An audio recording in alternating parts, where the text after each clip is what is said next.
42 पन्नों का आरोप पत्र और कांग्रेस के दिग्गज नेताओं का जमावड़ा, लेकिन मिला क्या? सिर्फ फजीहत। राहुल गांधी की राजनीति और बतौर अध्यक्ष मल्लिकार्जुन खड़गे की प्लान रूट बिहार चुनाव से पहले ही फेल होता नजर आ रहा है। जी हां, अब ऐसा हम क्यों कह रहे हैं, इस रिपोर्ट में सब कुछ बताएंगे। लेकिन सवाल राहुल गांधी से है कि राहुल जी, क्या आपकी पार्टी सचमुच चुनाव को अहमियत देती है? क्या कांग्रेस समर्थकों के लिए आपके पास कोई नीति या विजन है? अब ये सवाल क्यों उठ रहे हैं वो भी हम आपको बताएंगे, लेकिन उससे पहले जरा गौर से देखिए इन चेहरों को। जयराम रमेश, अशोक गहलोत, भूपेश बघेल, अधीर रंजन चौधरी समेत कांग्रेस के दिग्गज नेता बिहार में एक ही मंच पर नजर आ रहे हैं। इनमें से दो ऐसे चेहरे हैं जो मुख्यमंत्री तक रह चुके हैं, लेकिन सवाल है कि इन चेहरों के बलबूते क्या कांग्रेस बिहार का किला भेद पाएगी? अगर मल्लिकार्जुन खड़गे, राहुल गांधी और सोनिया गांधी समेत कांग्रेस के दिग्गजों को याद नहीं है तो थोड़ा फ्लैशबैक लेकर चलते हैं। कांग्रेस जो कभी भारत की सबसे बड़ी पार्टी थी, वो आज किस मोड़ पर है? सच्चाई खुद पार्टी को भी पता होगा। ज्यादा दूर नहीं, हाल के डाटा पर नजर डाल लेते हैं। लोकसभा चुनाव 2024 कांग्रेस 99 सीटें जीतती है। गुजरात विधानसभा चुनाव 2022 17 सीटें, राजस्थान विधानसभा चुनाव 2023 69 सीटें, मध्य प्रदेश विधानसभा चुनाव 2023 66 सीटें, हरियाणा विधानसभा चुनाव 2019 31 सीटें और महाराष्ट्र विधानसभा चुनाव 2019 44 सीटें। यानी लोकसभा से लेकर राज्य स्तर पर हार ने कांग्रेस पार्टी की कमजोर जड़ें उजागर की है, जहां राजनीतिक विशेषज्ञ मानते हैं कि इसकी 3 बड़ी वजह थी: कमजोर संगठन, अस्पष्ट संदेश और स्थानीय नेतृत्व की कमी। वोटर और जमीन दोनों ने पार्टी को चुनौती दी। संख्या कहती है राष्ट्रीय स्तर से लेकर राज्य स्तर पर जमीनी संघर्ष जारी है। अगली लड़ाई में यही तय करेगा कि कांग्रेस फिर से खड़ी हो पाएगी या पीछे रह जाएगी। लेकिन ये तय करना कांग्रेस के आला कमान को है, क्योंकि ऐसा नहीं है कि उनके समर्थकों में उम्मीद नहीं है या वो समर्थक पार्टी की जिम्मेदारियों से पीछे हट जाते हैं, लेकिन नीतियों ने उनकी सारी उम्मीदों पर पानी फेरा है। साल दर साल चुनावी नतीजे कांग्रेस के लिए सबक बनती है, लेकिन अफसोस कि इससे पार्टी कुछ सीख नहीं पाती।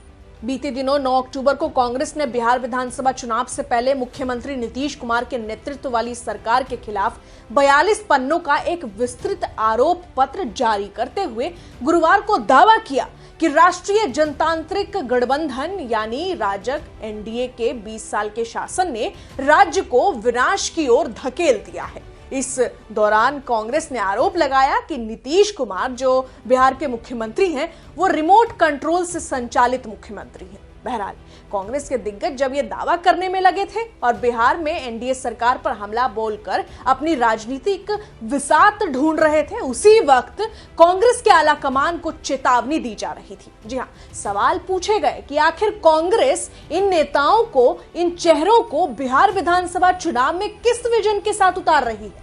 उनके अस्तित्व पर सवाल उठाया जा रहा है। यहाँ एक यूजर लिखते हैं, कांग्रेस पूरी तरह सोई हुई है। राहुल गांधी जगाने के भरपूर प्रयास कर रहे हैं, लेकिन सभी नेता अपने अपने जुगाड़ बिठाने में लगे हुए हैं। कुछ पुराने घिसे पिटे नेताओं को घसीटा जा रहा है, परंतु वो जानबूझकर खराटे मार रहे हैं। राहुल जी, युवा और नई कांग्रेस खड़ी होगी तभी पूरा कायाकल्प होगा। अन्य यूजर लिखते हैं, बघेल और गहलोत अपने राज्य तो बचा नहीं सके, अपने राज्यों में दोनों की बुरी तरह हार हो गई, ये क्या बिहार को जिता देंगे? अन्य यूजर ने लिखा, यही लोग तो कांग्रेस पार्टी को बिहार में दीमक की तरह खोखला कर चुके हैं।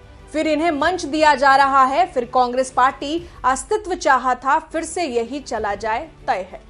बहरहाल अब सवाल है कि बिहार की एनडीए सरकार के खिलाफ जिस कांग्रेस ने अपने दिग्गज नेताओं को मंच पर जगह दी, उनमें कितना दम है? अब सवाल यह है कि क्या कांग्रेस का बदलाव अभियान सिर्फ एक खाना पूर्ति है या इन नेताओं में अभी भी इतना दम बाकी है कि वो जनता का मन बदल सके? क्योंकि जनता अब चेहरों से नहीं, नतीजों पर भरोसा करती है।